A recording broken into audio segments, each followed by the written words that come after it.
하나님 말씀은 디모데전서 4장 13절 되겠습니다. 디모데전서 4장 13절 앞에 화면을 보시고 같이 읽으실까요? 내가 시작. 내가 이를 때까지 읽는 것과 전하는 것과 가르치는 것에 전념하라. 아주 짧지만 바울 사도가 디모데에게, 믿음의 아들 디모데에게 세 가지를 아주 강하게 강요하고 강조하고 중요하다 권면합니다. 첫 번째, 성경을 읽는 겁니다. 읽는 것, 하나님의 말씀입니다. 특별 계시, 이 땅에 하나님이 우리에게 주시는 놀라운 능력 중에 하나가, 철학자들은 많이 생각하고 소설가나 시인들은 생각하며 산문을 하며 하지만 그들은 아무리 노력해도 하나님을 알 수가 없습니다. 하나님은 스스로 계시, 하나님이 알려주셔야만 하나님을 알 수 있습니다. 이 땅의 모든 사람이 하나님을 다 알 수 있는 것이 아니라 하나님이 택하여 당신을 계시, 즉 revelation, 스스로 자기를 드러내 주신 자들에게만 그분을 알게끔 하셨습니다. 하나님이 계시해 주셔야만 우리는 그분을 알 수 있습니다. 창세기 1장 1절에 태초에 하나님이 천지를 창조하셨다고 말씀해 주셨기 때문에 우리는 태초에 이 땅의 모든 것이 창조되었음을, 하나님에 의하여 창조되었음을 알 수 있는 것이 성경적입니다. 하나님이 천지를 창조하셨다고 선포해 주셔야 우리가 아멘 하면서 세상의 모든 것이, 이 우주의 갤럭시가 다 하나님이 창조하셨구나 라고 받아들일 수 있는 것입니다. 우리가 연구하고 노력한다고 할 수 있는 것이 아닙니다. 하나님께서 말씀해 주셨습니다. 성경은 특별 계시입니다. 하나님의 말씀입니다. 하나님의 말씀을 읽지 않고는 절대로 하나님의 세계를 알 수 없습니다. 아는 척하거나 대충 알거나 알다가 때로는 잊어버리는 것입니다. 하나님을 알려면 말씀을 읽어야 합니다. 창세기 1장에 인간관이 나오는데 하나님이 우리의 형상을 따라, 우리의 모양과 형상을 따라 사람을 지으시고 그 사람이 남자와 여자를 만드셨다 말씀하셨기 때문에 우리가 하나님의 형상을 따라 지음받았다는 것을 알 수 있는 것입니다. 창세기 1장 31절에 하나님이 지으신 모든 것을 보시니 보시기에 좋았더라. 이게 영어로 good입니다. good. It is good. 이게 너무 좋았다. 하나님 자체가 내가 만든 걸 보고 너무 좋았다 하십니다. 그들이 남자와 여자가 가정의 기초를 이루고 남자와 여자가 거닐었던 동산의 이름을 에덴이라 하시더라. 하나님이 에덴이라 불러주신 것입니다. 이곳이 곧 가정의 기초가 되는 것입니다. 하나님이 가정을 주신 목적을 기독교 교육이나 교육에서는 바로 교육 때문에 주신 것이다. 부모를 통하여 자녀들이 보고 배우게 하시려고 가정을 주셨다고 첫 교육의 장소를 가정으로 보기도 합니다. 다 그런 건 아닙니다만 맞는 이야기죠. 어린아이들은 엄마의 눈을 보면서 자기 얼굴을 보지 않습니까? 엄마 속에 보여진 자기를 보면서 내가 이렇게 생겼구나. 아마 그게 첫 아이의 에릭슨이나 피아제시 이런 사람들이 아이들의 이론을 그렇게 시작하지 않습니까? 아이들은 그렇게 성장하는 것이다. 맞는 이야기예요. 그래서 가정의 중요성을 교육과 연결한다면 가정의 기초는, 교육의 기초는 가정이다. 그런데 왜 우리에게 예수가 필요하느냐? 그 에덴 동산이 너무 좋았더라 했던 창세기 2장으로 넘어간 에덴 동산에서 아담이 범죄합니다. 선악과를 따먹지 말라고 했는데 인간의 본성은 성악설입니다. 누구나 다 하지 말라면 더 하려고 하는 죄악의 모습이 있습니다. 다른 건 다 따먹어. 그러나 선악을 알게 하는 생명수 나무는 따먹지 말라. 얘가 먹는 날에는 정령 죽으리라 하였음에도 불구하고 말 안 듣고 아담은 범죄를 합니다. 그리고 하와 때문에, 뱀 때문에 죄를 전가하면서 결국 그 모든 원죄가 우리에게 들어오는 것입니다. 그게 인간론입니다. 처음에 하나님의 형상을 따라 아름답게 보기에 너무 좋았다고 하셨던 하나님의 음성이 있었고, 하나님께서 우리에게 이 모든 게 너무 좋잖아 하셨음에도 인간은 전적으로 타락하였습니다. 그러니 이 원죄로 말미암아 우리가 하나님과의 깊은 수렁이 생긴 겁니다. 건너가지 못할 정도로 너무나 깊이 패였습니다. 이것을 위하여 이 땅에 특별하게, 아주 특별하게 은혜의 주님 되시는 예수께서 이 땅에 오실 수밖에 없었던 것입니다. 그분이 오셔야 인간과 벌어진 하나님과의 관계를 회복시키시는 그걸 우리는 화목이라고 합니다. 화목 제물이 되어 주신 것이 바로 이 땅에 예수께서 중보자 되심으로 속죄 어린 양 되시고자 오신 이유입니다. 그분이 오심은 우리를 살리시기 위한 사랑입니다. 이 땅에 예수님의 율법을, 선지자나 율법을 폐하러 오신 것이 아니라 완성하러 오셨다라고 마태복음 5장은 증거합니다. 그 완성이 뭡니까? 로마서 13장에 가서 율법의 완성은 사랑이니라 이렇게 말씀하십니다. 예수님이 율법 하나를 더 보여주려고 오신 게 아니라 율법의 완성이 사랑이라는 겁니다. 얼마나 멋진 하나님의 우리에게 향하신 그 사랑의 본이 됩니까? 저는 하나님의 말씀 읽는 것, 하나님의 말씀을 읽으면서 하나님의 사랑을 보셔야 됩니다. 여러분, 부모에게 자녀는 특별한 존재 중에 존재 아니겠습니까? 다른 사람들이 일어난 일들을 보면서는 그럴 수도 있지. 하지만 그 일이 내 자녀에게 일어난다면 잠 못 이룹니다. 절대로 남의 일 아닙니다. 그 아이가, 내 아이가 슬퍼 울고 있다면 편히 잘 수 있는 부모가 몇 명이나 되겠습니까? 괘씸하다 하여도 자녀는 굉장히 깊은 사랑에 공감할 수 있는 가장 애착이 있는 존재 아니겠습니까? 아멘. 하나님께서도 아들 독생자 예수를 그런 마음으로 우리를 살리시고자 이 땅에 보내주셨습니다. 하나님께서 아들 독생자를 십자가상에서 울부짖으며 아버지 아버지 라고 외칠 때 그 심정은 무척 힘드셨을 겁니다. 물론 주께서 엘리엘이나마 사박단이라는 다 이루었다 하실 때까지의 그 고난은 이루 말할 수 없었을 것입니다. 그 모든 것이 우리를 멸망치 않고 영생을 얻게 하려 하는 하나님의 사랑이십니다. 아멘. 여러분, 이런 마음을 어떻게 가질 수 있습니까? 성경을 읽을 때 가질 수 있습니다. 성경은 하나님의 마음을, 하나님의 사랑을 우리에게 전달하시고자 함의 목적이 있는 것입니다. 사랑하는 은혜와 함께 성도 여러분, 오늘 읽는 것과, 첫 번째 읽는 것과 권하는 것과 가르치는 것에 전념하라.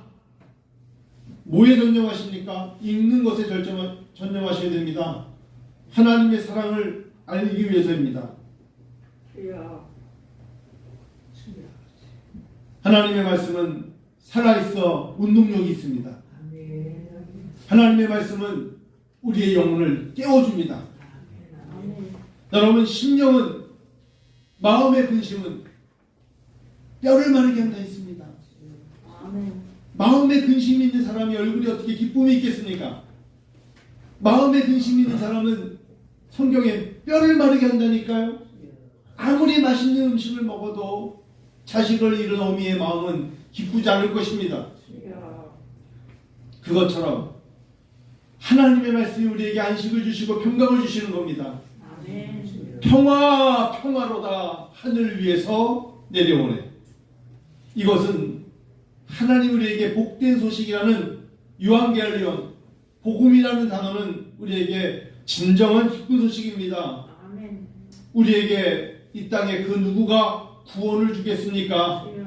오직 예수만이 우리에게 구원의 길을 여신 거죠. 구원받은 백성이니 얼마나 감사합니까? 이 땅에 영원히 살 자가 누가 있겠습니까? 어느 날 때가 되면, 나이가 들면 시간은 점점 하나님께로 흐르고 있는 겁니다. 하나님께로 더 가까이 가는 쪽으로 시간이 흐르는 거기 때문에 슬퍼하지 않으셔도 됩니다. 하늘문이 열릴 겁니다. 세상 사람들은 하나님의 나라의 문을 열고 들어가는 것이 아니라 지옥으로 가기에 슬퍼할 수 있을지 몰라도 우리는 하나님 나라의 백성으로 하나님께 가는 것이기 때문에 감사할 수 있습니다. 이 모든 것을 어떻게 할 수 있습니까? 성경이 말합니다. 육신은 힘든데요. 육신은 힘들 수 있습니다. 점점 마르고 가벼워질 수 있습니다. 그러나 내 영혼의 깊은 곳에 깊은 기도는 이전의 샘터처럼 가볍지 않습니다. 이제 점점 하나님께 가까이 갈 때 기도의 양이 줄고 기도의 소리가 줄어들어도 그 깊이는 아주 무거운 돌덩이 같은 것입니다. 금보다 귀할 것입니다. 하나님은 그 마음의 중심을 받으시기 때문입니다. 사람들은 누구나 다 건강을 외칩니다. 건강은 중요합니다. 그러나 구원보다 더 중요하겠습니까? 하나님의 나라보다 더 중요하겠습니까? 읽는 것에 집중하십시다. 하나님의 말씀이, 하나님의 음성이, 하나님의 생각이 때로는 이 설교를 통하여 하나님의 눈물이 전달될 수 있습니다. 목회자는 하나님의 말씀을 읽고 그 말씀에 감동이 되어 전하는 자입니다. 오늘도 사신이 되고 보낸 이 시대의 사도처럼 선지자처럼 주의 마음을 담아 전하는 것에 불과한 도구에 불과합니다. 두 번째, 설교입니다. 여기서 4장 13절을 보시면 한번 다시 한번 읽을까요? 내가 이를 때까지 읽는 것과 권하는 것이 바로 설교입니다.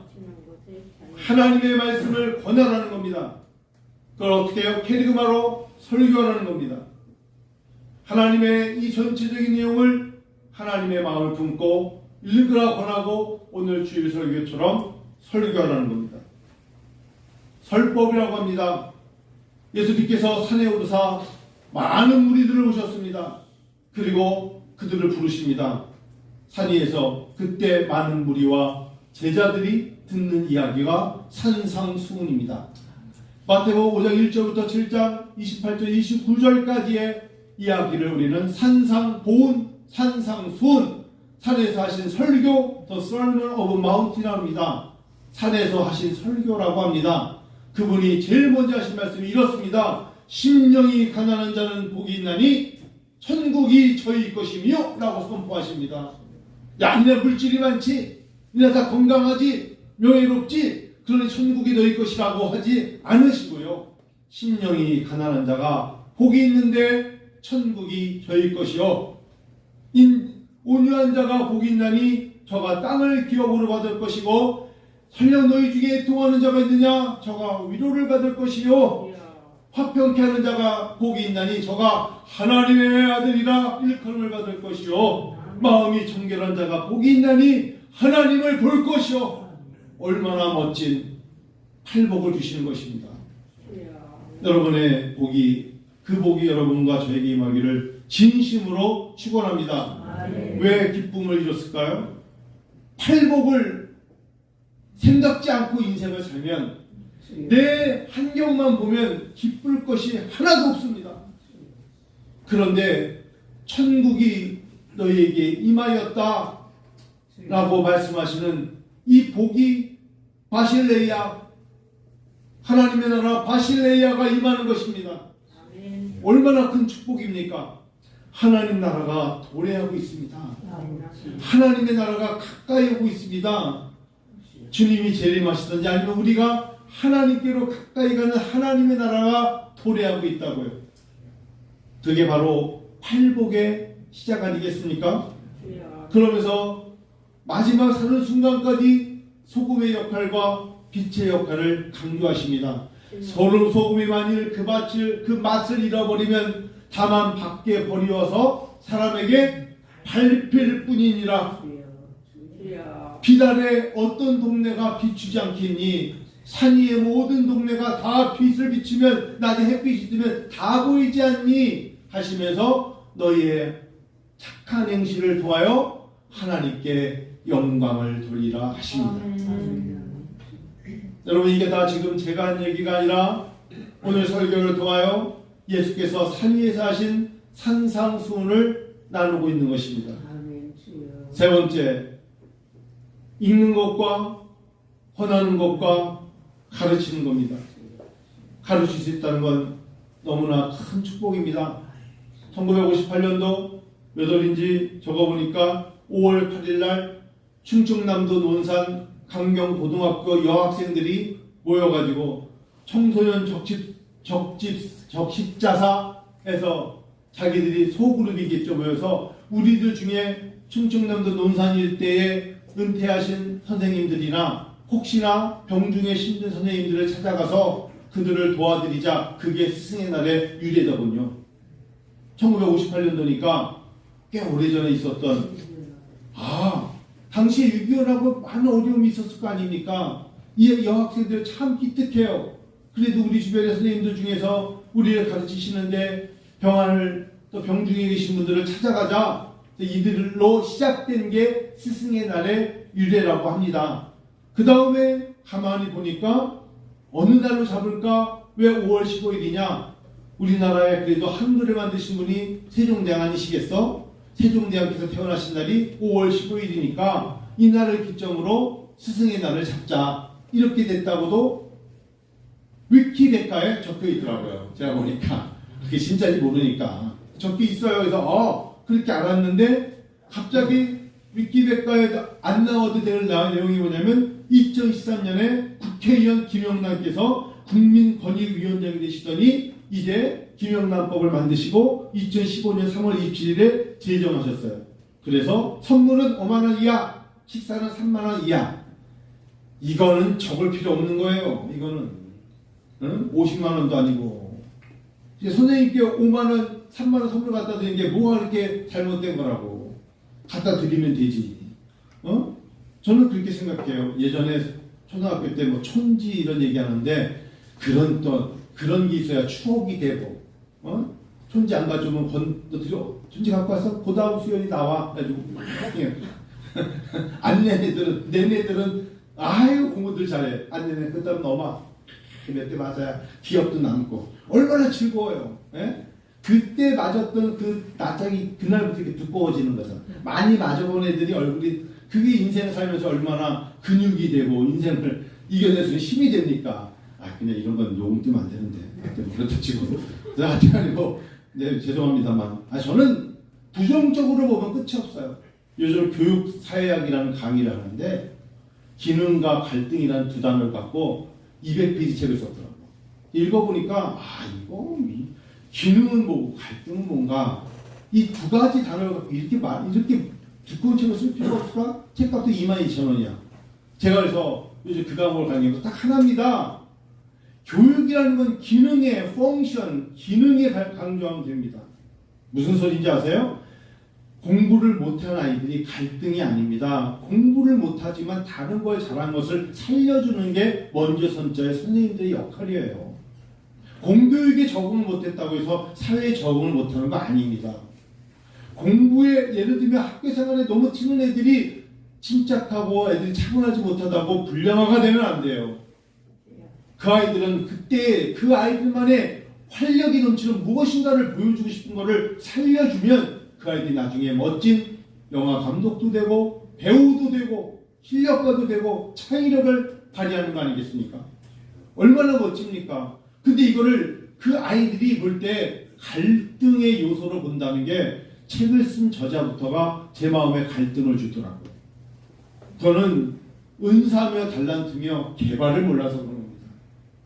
사회는 누구나 다 장관이 되고 대통령이 되면 안 됩니다. 누구나 다 화이트 칼라만 있으면 안 되잖아요. 블루 있어야 돼요. 그리고 그들을 함부로 대해서는 안 되는 사회를 만들어야 돼요. 누가 어려운 부분을 그늘진 것을 돌봐주겠습니까? 여러분, 가르치는 사역이 지금은 조건이 땅에 떨어져서 얼마나 힘든지 몰라요. 저는 강효호 박사 책 참 좋아합니다. 두 눈을 못 쓰는 아버지 밑에 진석이가 한 얘기가 있습니다. 나의 아버지는 두 눈으로 보지는 못하는 분이지만 그분의 영혼에서 나오는 말 한마디가 내가 변호사하고 내 동생이 의사가 되는데 가장 큰 스승이었습니다. 인생에 세 명의 스승이 있습니다. 첫 번째 부모님이십니다. 두 번째 스승이 바로 학교의 공교육의 선생님들이십니다. 세 번째 스승이 교회로 따지면 교회학교 교사들입니다. 저는 이 세 부류가 너무너무 고맙습니다. 저도 유초동부를 지나고 청소년기를 지나고 청년의 때를 지나 신학교를 갔습니다. 저에게 하나님 나라를 가르쳐준 교사들, 전사님, 목사님들, 선생님들이 계셨기 때문에 목회자가 될 수 있었습니다. 물론 중고등학교, 초등학교 때 선생님들의 가르침이 있었기 때문에 대학을 갈 수 있었겠죠. 또한 무엇보다도 지난주에 말씀드린 것처럼 부모님이 안 계셨다면 제가 어떻게 뭘 보고 배웠겠습니까? 뭘 보고? 제가 다음 주 수요일, 금요일 날 스승의 날에 스승님께 드리는 글이라는 걸 준비하고 있어요. 근데 그 전에 하필이면 일부에 또 설교를 맡았습니다. 설교를 준비하면서 마태복음 25장 14절부터 21절에 똑같은 설교지만 달란트 비유에 나온 이야기를 할 겁니다. 제가 유학 가기 이틀 전 저희 아버지께서 저에게 그러셨어요. 승돈아, 내가 미국을 안 가봐서 모르는데 네가 가는 대학이 어떤 대학인지 몰라. 나 아버지가 너한테 한마디만 해줄게. 아버지 하세요. 뭔데요? 너무 욕심내지 마. 너무 좋은 대학이라고 그렇게 할 필요 없어. 잘 맞춰라. 아버지의 소원이다. 잘 맞추면 된다. 저는 그게 지금도 야, 대단한 교훈이다. 야, 기왕 간 거 말이야. 하버드까지는 가야 되지 않겠니? 충분한 소리예요. 저는 하버드 못 갑니다. 못해. 간 김에 그래도 스탠포드는 가. 스탠포드이랍니다. 갔으니 잘 마치고 와라. 건강해야 돼. 유학 가서 병 나면 안 되고, 유학 가서 차 운전 잘못하면 안 되고, 잘 마치면 된다. 그래서 네 이름이 웰던 아니니? 웰던. 승돈. 웰던. 잘 마치면 돼. 1등, 2등, 3등이 아니라 웰던 해라. 웰던. 잘 마치면 된다. 마태복음 25장에 착하고 충성된 종에 제일 먼저 붙는 단어 웰던. good and faithful servant. 잘 맞춰라. 그리고 그때는 몰랐어요. 먼 날 지켜보니까 등수와 상관이 없이 진짜 잘한다는 애들은 IMF 때 다 돌아갔어요. 박사학위만 마치고. 근데 그냥 처음부터 아르바이트를 할 수밖에 없었던 저는 서둘러서 아르바이트를 3개를 하면서 IMF 때를 넘겼어요. 미리미리 학교에 가서 나는 온 캠퍼스 해야 되니까 나는 꼭 주셔야 됩니다. 그래서 뚜러뽕을 들고 다니면서, 미국도 뚜러뽕 똑같아요. 한국하고 생긴 거 똑같습니다. 뚜러뽕을 다만 화장실만 쓰는 게 아니라 사람 애기 날 때도 쓸 때가 있다는 걸 산부인과 의사 통해서 처음 알았어요. 이야, 나는 뚜러뽕을 변기에만 쓰는 줄 알았어. 그랬더니 그게 아니라 애기 안 나올 때 그 머리 대고 잡아 빼는 산부인과 의사를 봤다니까 너무 놀랐어. 태어난 아이의 뚜러뽕 자국이 이렇게 나는 것도 봤어. 이야, 대단하다. 하나님께서 다 준비하고 계시는구나. 그리고 그 모든 것은 부모님의 교육, 부모님의 가르치심, 그리고 선생님들의 가르치심, 특별히 영적인 선생님들의, 스승들의 가르침이 있기에 우리가 성장하고 있다. 오늘 이 시간을 통해서 여러분에게 다시 한번 여러분들에게도 분명히 너무나 훌륭한 스승님들이 계실 것입니다. 그분들의 얼굴을 생각하시고요. 또한 오늘 서로가 서로에게, 우리 권사님들이 성도님들의 스승이십니다. 저는 목회를 하면서 마지막까지도 절대로 강요하지 않을 겁니다. 이런 거 하는데 성도님들이 이렇게 하셔야 되지 않아요? 평생 안 할 겁니다. 여러분, 진짜 감동은 자발적으로 마음에서 우러날 때가 그게 진짜입니다. 강요하거나 눈치를 줘서 하면 옳지 않습니다. 공부 잘하는 아이들은 자기 스스로 일어나서 공부를 할 때 성적이 오릅니다. 억지로 대치동 선생님 붙여가지고 하는 애들은 어느 순간에 대학 가면 공부를 안 합니다. 이런 질문 드리고 마칩니다. 초등학교 2학년하고 대학교 2학년하고 공부 누가 더 많이 하는지 아세요? 대한민국에서. 초등학교 2학년하고 대학교 2학년하고 누가 더 많이 읽는지 아세요? 초등학교 2학년하고 대학교 2학년하고 누가 더 학교생활 열심히 하는지 아세요? 초등학교 2학년이 훨씬 많이 열심히 합니다. 대학교 2학년 될 때까지 아이들은 지쳐버린 겁니다. 이 사회가 사람들을 강요합니다. 막 짓누릅니다. 아이들에게. 그래서 고등학교 졸업할 때 아이들이 자기가 써던 책을 다 집어 던집니다. 다시는 보고 싶지 않다는 거예요. 그래서는 안 되죠. 자발적으로 읽고 느끼고 이 책이 나를 인도해 줬구나 감사하고 얼마나 좋겠습니까? 우리는 다 초등학교 2학년 될 줄로 믿습니다. 기도하겠습니다. 여러분들 중에